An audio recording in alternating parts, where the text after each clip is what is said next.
हरे ऐसे तो दुख बहुत हर एक बाट जिंदगी में।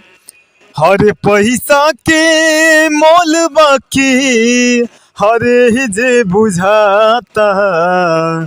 निर्धन के रोग जानी दिहाए विधाता। निर्धन के रोग जानी दिहाए विधाता। ऐसे तो दुख बहुत एक बाट जिंदगी में।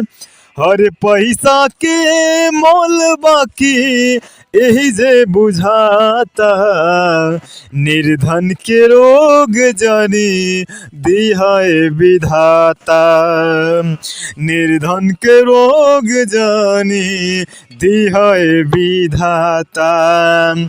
देहिया के तोप कसहू भूखिया मिटावे। खट के गरीब अपन इज्जत बचावे। देहिया के तोप कसहू भूखिया मिटावे। खट के गरीब अपन इज्जत बचावे। हरे ओके जदी हो जाता कोनो बीमारी। बिना रे इलाज एने ओने चिचियाता। निर्धन के रोग जानी दिहाए विधाता। निर्धन के